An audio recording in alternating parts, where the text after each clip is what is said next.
Bienvenue dans cette vidéo.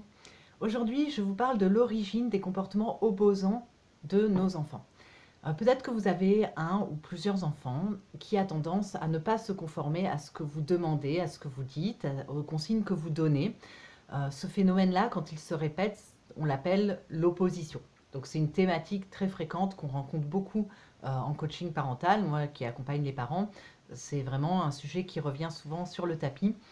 Voilà, qu'est-ce qui fait que mon enfant ne veut pas faire ce que je lui demande quand je lui demande, pourquoi il me dit non, etc. etc. Donc, en fait, il existe trois besoins. Hein. L'opposition, c'est un langage, c'est le langage d'un besoin qui n'est pas comblé. Il y a trois grands besoins, on va les voir aujourd'hui, trois grands besoins qui font que notre enfant peut s'opposer. C'est important d'identifier quel est ce besoin parce que si on identifie le besoin en question, on va pouvoir y répondre et comme on y répond, on va mettre fin à l'opposition puisque c'est l'objectif d'avoir des enfants qui coopèrent davantage, qui s'opposent moins. Donc tout d'abord, je me présente, je suis Anaïs Severt, je suis thérapeute, coach parental et formatrice et je suis spécialisée en parentalité et je forme des coachs parentaux également. Si ça vous intéresse, vous pourrez voir sous la vidéo, il y a les liens vers notamment mon site internet pour vous former si vous voulez vous former à ce sujet. Donc, trois besoins à l'origine des comportements opposants de nos enfants.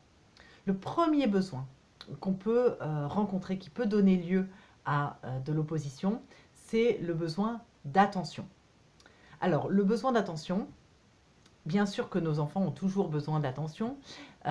Parfois, ils n'ont pas notre attention parce que nous sommes occupés, parce que nous ne les voyons pas beaucoup. Hein. Quand on a des emplois du temps très chargés, on passe peu de temps avec nos enfants et malheureusement, il n'y a rien qui remplace la présence parentale avec les enfants. Il n'y a rien qui remplace l'échange pour de vrai, le contact physique, la chaleur humaine, les discussions, les jeux, enfin tout ça, c'est hyper important. Et c'est une des premières raisons pour lesquelles les enfants s'opposent, c'est qu'ils réclament notre attention et d'une certaine façon, il vaut mieux parfois avoir une attention négative de notre parent, qui nous gronde par exemple, plutôt que de ne pas avoir d'attention du tout. Voilà comment on pourrait dire qu'on raisonne un petit peu quand on est enfant. D'ailleurs, c'est pas du tout de façon consciente que ça se fait, mais simplement le fait que l'enfant n'ait pas d'attention, il va chercher à l'avoir de toute façon. Donc, on peut travailler sur ce besoin d'attention assez facilement, généralement. Donc voilà, essayez de voir si votre enfant s'oppose, voilà, est-ce qu'il reçoit suffisamment d'attention positive de votre part? C'est-à-dire, est-ce que vous encouragez, vous valorisez votre enfant? Est-ce que vous passez du temps de qualité avec lui? Parce que c'est une des premières raisons pour lesquelles les enfants commencent à s'opposer. Le deuxième besoin qui peut être à l'origine des comportements opposants chez nos enfants, c'est le besoin de liberté. Oui, nos enfants ont besoin de liberté. Alors, c'est large ce mot, ça signifie quoi? Ça signifie tout simplement que notre enfant est une personne différente de nous. Il a besoin de s'affirmer, de dire non, aussi pour dire qu'il est différent de nous. Non, je ne veux pas faire ce que tu me demandes, maman, parce que je suis un être différent de toi. Voilà ce que ça pourrait être la phrase qui résume cette opposition-là. Et donc, il a envie d'agir selon sa propre volonté.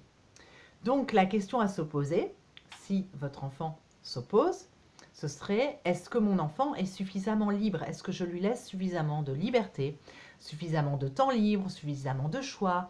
Est-ce que je lui donne des responsabilités? Voilà, est-ce qu'il peut exercer pleinement son propre pouvoir, sa propre liberté, sa propre détermination? Est-ce qu'il peut s'affirmer? Est-ce qu'il a ces occasions-là ou pas?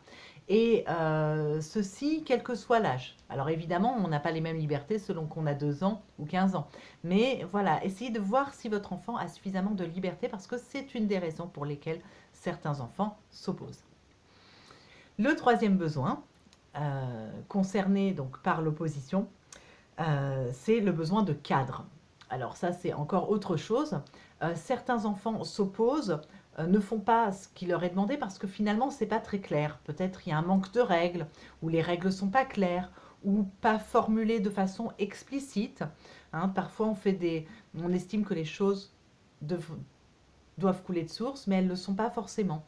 Notre enfant ne peut pas deviner non plus toujours ce qui est demandé. Donc il faut s'assurer pour ça. La question à se poser, c'est: est-ce que mes attentes, mes demandes sont suffisamment explicites? Est-ce que c'est clair? Est-ce que mon enfant s'y retrouve? Est-ce qu'il y a du cadre? Est-ce que ce cadre est constant?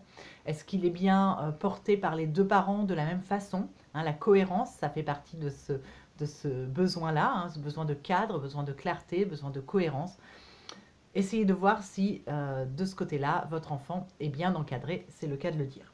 Voilà, donc on a vu ensemble les 3 besoins à l'origine des comportements opposants de nos enfants. Donc je les reprends, le besoin d'attention, le besoin de liberté, le besoin de cadre. J'espère que cette vidéo vous a aidé à mieux connaître votre enfant et l'origine de ses comportements. N'oubliez pas, les comportements sont des langages. Notre enfant nous dit quelque chose par son comportement qu'il ne dit pas autrement. Et donc nous, en tant que parents ou en tant que professionnels de l'éducation, nous tentons de décoder ces langages, de décoder ces comportements pour mieux combler les besoins de nos enfants. C'est pas toujours simple, mais on peut y arriver. Donc là, je vous ai donné quelques pistes. Si vous voulez aller plus loin sur cette thématique de l'opposition, apprendre à décoder justement les comportements de vos enfants et surtout ensuite à proposer des interventions, des stratégies éducatives qui soient adaptées à ce que vous avez repéré, j'ai créé un atelier vraiment là-dessus, sur l'opposition, sur les comportements difficiles opposants de nos enfants. Vous trouverez le lien sous la vidéo. Ça vous permettra d'aller plus loin et de proposer les interventions éducatives appropriées. Voilà, je vous dis à bientôt. N'oubliez pas de vous abonner à la chaîne et à très vite. Au revoir.